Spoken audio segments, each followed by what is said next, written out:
Outer north district के Narela industrial area police station में 28 जनवरी 2020 को एक सूचना मिली थी कि जो सेक्टर 5 DSIIDC बवाना का एरिया है, जो कि UER 2 के पास पड़ता है, वहाँ पर एक डेड बॉडी मिली है।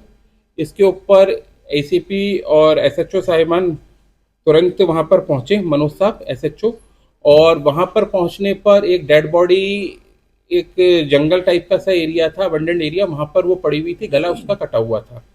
जब फर्दर उसके अंदर इन्वेस्टिगेशन की गई तो उसमें वह जो डिजीज पर्सन था वो विक्की, उम्र 23 वर्ष, और होलंबी खुर्द दिल्ली, जो वहीं पास का एरिया है, वहीं का आइडेंटिफाइड हुआ पर्सन। और इसमें जो सरप्राइजिंग बात थी वो ये थी कि यह व्यक्ति 26 जनवरी को शाम को अपने घर से निकल गया था, और उसकी जो डेड बॉडी जो मिली वहाँ पर वो 28 जनवरी को मिली। तो करीब ये 48 घंटे या 40 से 48 घंटे से मिसिंग भी था। और इस बीच में न इसके पास कोई मोबाइल फ़ोन था, न कोई अलग सूचना थी, न कोई पर्सन लोकल आइडेंटिफाइड कर रहा था जिसको इसी ने देखा हो। सबका कहना लोकल इंक्वायरी में यही निकल कर आया कि 26 जनवरी की रात को ही ये देखा गया था, शाम को उसके बाद से वो विजिबल किसी को भी नहीं था, किसी को भी नहीं मिला था।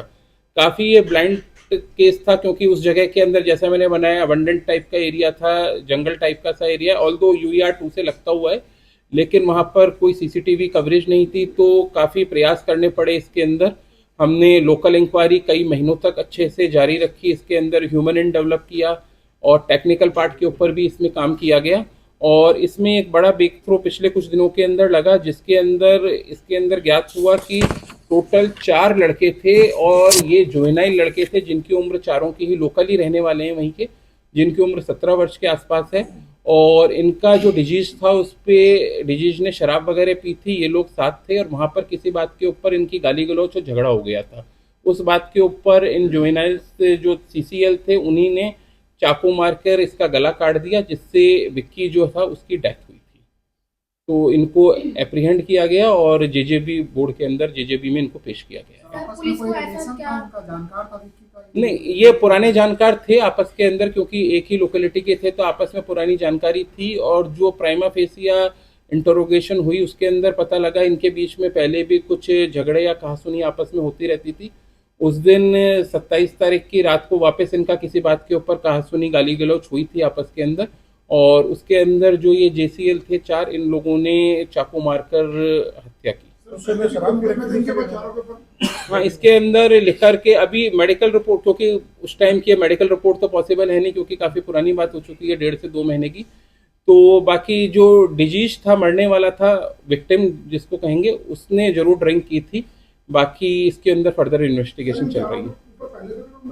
नहीं, पहले से कोई नहीं था। सर, ये अधिकतर देखा गया कि चाकू लेके आते हैं, ऑनलाइन खरीदा जाता है, क्या उनके कोई कानूनी कार्रवाई नहीं होती है? देखिए, इसके अंदर हम काम कर रहे हैं, लेकिन एक इशू इसके अंदर ये भी है, नाइफ जो किचन यूज का है या उस हिसाब से हमें घरेलू यूज का नाइफ होता है वो परमिसिबल होता है। बाकी हम इसके ऊपर अभी फर्दर भी काम कर रहे हैं कि अगर कहीं पर कोई साइट्स या वेबसाइट उस परमिसिबल लिमिट से ज़्यादा या अलग तरीके का नाइफ बेच रहे हैं, तो हम उस लेवल पे डिस्कस करेंगे और उन कंपनी से बात करेंगे, और उन सोशल मीडिया प्लेटफॉर्म या जो भी सेलिंग प्लेटफॉर्म है उनसे भी डिस्कस किया जाएगा इस इशू को। सर, बदला लेने को लेकर मतलब ये हुआ है? आपस में इनका झगड़ा था, गाली गलौच हुई उसके अंदर। जो डिजीज था उस टाइम पे नशे में था, बाकी JCL थे, इनका किसी बात पे गाली गलौच झगड़ा। सभी बच्चे थे, ड्रिंक कौन लेके आया था? आपने पूछताछ में पता किया? नहीं, इन बच्चों के पास से तो ड्रिंक की बात नहीं लगी है कि ये लेके आए थे। वो विक्टिम के पास, जो अभी हमको समझ में आ रहा है, शायद विक्टिम के पास पहले से लिकर अवेलेबल थी और जिसको वो कंज्यूम कर रहा था, जो कि वहाँ पे मौके से भी बोतल वगैरह बरामद हुई थी। और वहीं पे इनकी, जैसा मैंने बताया, पुराना भी इनका कुछ झगड़ा था, तो दोबारा किसी बात के ऊपर इनकी कहासुनी हुई और उसी के अंदर गाली गलौच के बाद इसका मर्डर किया गया।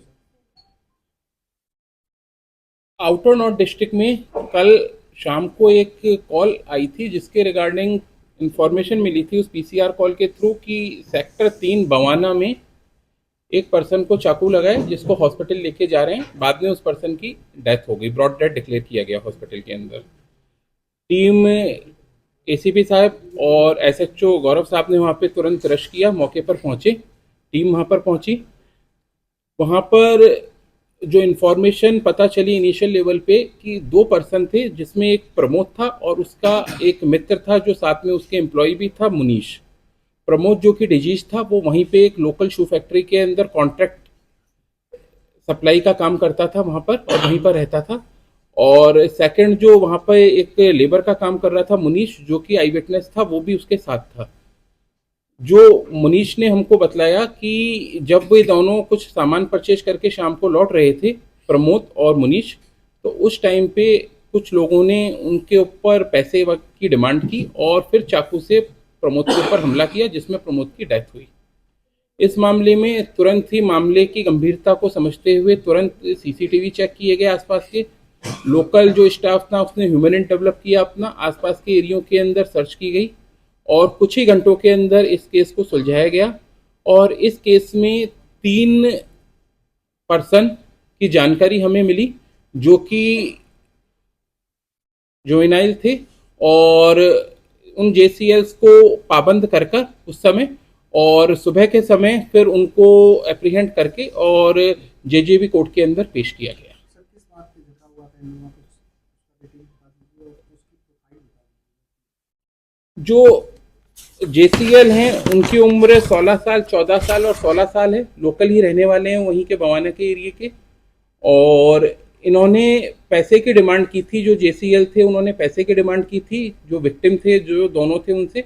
और जब उन्होंने पैसे देने से मना किया तो उनके ऊपर चाकू से गर्दन पे, प्रमोद की गर्दन के ऊपर हमला किया, जिसमें प्रमोद की डेथ हुई।